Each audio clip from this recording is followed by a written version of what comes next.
Καλησπέρα κορίτσια, τι κάνετε? Καλά. Μας ακούτε? Ναι. Βέβαια. Καλησπέρα Δάκη μου, είμαστε στα κομμωτήριο του Δάκη, στα Modshair φυσικά, για να κάνουμε άλλη μία μεταμόρφωση. Τι θα κάνουμε Δάκη?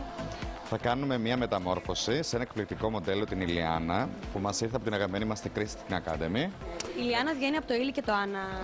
Όχι, καλησπέρα. Όχι, από τι βγαίνει? Ηλιάνα. Ηλιάνα Σκέτο. Ωραία.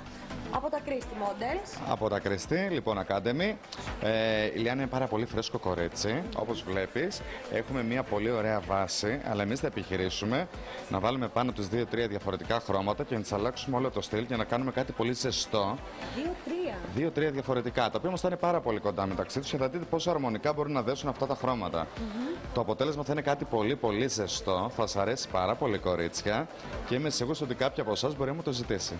Έτσι. Πώς το σκέφτηκες αυτό, δηλαδή, λόγω του σχήματος προσώπου και του...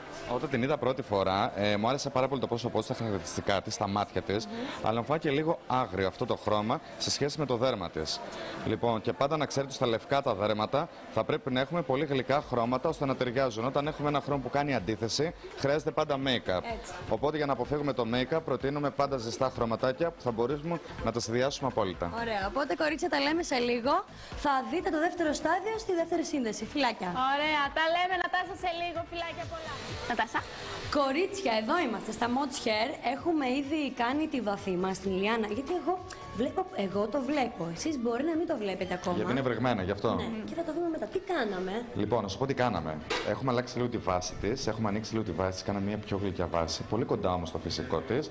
Επειδή είναι πάρα πολύ μικρή ηλικιακά Ηλιάνα, δεν θέλουμε από τώρα να πειραματίζεται με βαφές. Και έχουμε δουλέψει στο Surfer, μια γνωστή τεχνική που σας την έχουμε αναλύσει πάρα πολλές φορές εδώ από τα Modshair Θεσσαλονίκης.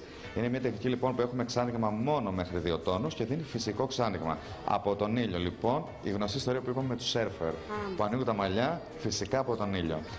Λοιπόν, αυτά έχουμε περάσει μετά ένα χρωμογαλάκτωμα ώστε στο τέλος να κάνουμε λίγο πιο γλυκιά τη βάση και στο τέλος θα κάνουμε ένα τέλειο κούρεμα. Αυτό ήθελα να μου πεις. Θα κουρευτεί τελικά? Θα κουρευτεί. Θα κουρευτεί.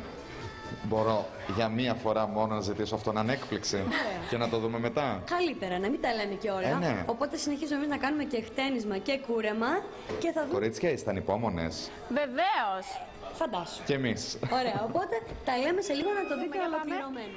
Είμαστε έτοιμοι να σας δείξουμε το τελικό μας αποτέλεσμα εδώ με την Ηλιάνα μας. Η Ηλιάνα δεν είναι το μοντέλο μας? Η Ηλιάνα είναι το μοντέλο μας. Ήταν με σκούρο μαλλί, αν θυμάμαι καλά. Ακριβώς. Πολύ σκούρο, το φυσικό της. Πολύ σκούρο. Τι κάναμε, Δάκη? Λοιπόν, την ανοίξαμε, κάναμε βασικά τη γνωστή τεχνική Surfer, γιατί θέλαμε να δώσουμε ένα φυσικό ξάνοιγμα, 2 με 3 τόνους. Οπότε κάναμε ένα πολύ ωραίο σκούρο σαντρέ που της πάει πάρα πολύ. Και ανοίξαμε λίγο τη βάση της και κάναμε ένα πολύ ωραίο σοκολά ανοιχτό. Ναι. Το αποτέλεσμα, όπως βλέπεις, είναι μαγευτικό, ταιριάζει απόλυτα στο δέρμα της. Και κορίτσια, είστε έτοιμες? Ναι. Να το γυρίσουμε. Βεβαίως. Βλέπω όλο οι άκρες είναι σκούρες, δηλαδή το έσβησες προς τα κάτω. Ακριβώς. Λίγο... Ακριβώς. Αυτή λοιπόν είναι η Ηλιάνα και κάναμε και το μακιγιάζ όλο, το χτένισμα. Κουρέψαμε, κάναμε κάτι? Κουρέψαμε, δεν κάναμε πολλά πράγματα στο κούρεμα γιατί θέλαμε να κρατήσουμε το μήκος της και ήταν πάρα πολύ φιλαρισμένα τα μαλλιά της. Οπότε φιλάραν πάρα πολύ, ενώσαμε δηλαδή, όταν λέμε φιλάρουμε, ενώνουμε τα σημεία που θέλαμε και τα κενά που πιστεύαμε ότι είχε και κόψαμε μία φράτζα εδώ στο πλάι όπως βλέπετε γιατί πιστεύουμε ότι την κολακεύει πάρα πολύ. Όντως, γλυκαίνει η φράτζα. Και τη γλυκαίνει. Τι δωράκι θα δώσουμε κάτι? Θα δώσουμε, έτσι λέω. Τι θα δώσουμε? Να δώσουμε 3 πακέτα των 200 ευρώ σε όσες τηλεθεάτριες μέχρι το τέλος της εκπομπής στείλουν το μαγικό μήνυμα. Να το στείλουμε, βασικά τελειώσαμε σχεδόν. Τελειώσαμε. Πείτε βρε κορίτσια το μήνυμα. Πού να το στείλουνε? Κόρκενο μαλλιά στο 54991. Οπότε εμείς τα λέμε την άλλη φορά, στην επόμενη μεταμόρφωση. Τα λέμε στην επόμενη μεταμόρφωση και να πούμε ότι το γνωστό ραντεβού εδώ είναι στην Αγία Σοφία σε ένα στο Modshair για όσους τηλεθεάτριες θέλουν να ζήσουν αυτή την εμπειρία. Φιλάκια πολλά. Φιλιά.